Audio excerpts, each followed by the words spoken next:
Please kindly click on the red subscribe button below this video and subscribe to our YouTube channel. Thanks, God bless you as you do this.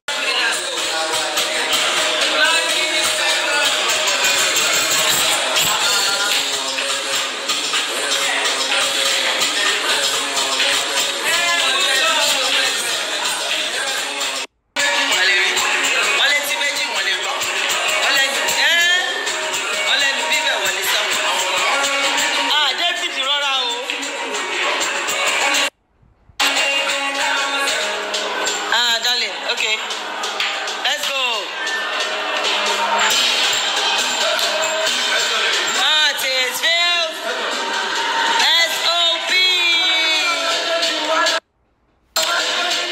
Awaja. Sewerewa.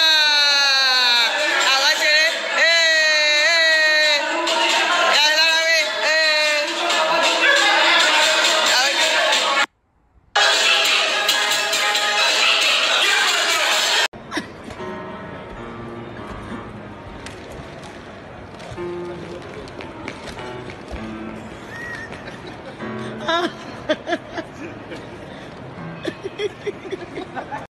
Happy birthday to me, and thank you so much for all the messages I'm getting from all the people.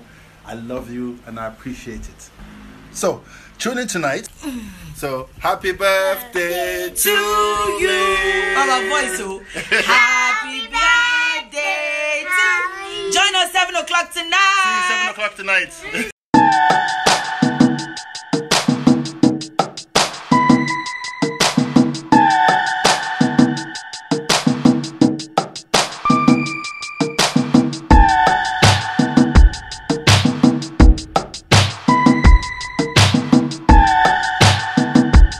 Thank you so much for watching our videos, and importantly, you need to subscribe because we drop videos almost every day. You have to subscribe. There's exactly everything. Gua TV. Click on it. You see a subscribe button. Click on the subscribe button. That's so. And if you have a big show coming up, any event, you can call us.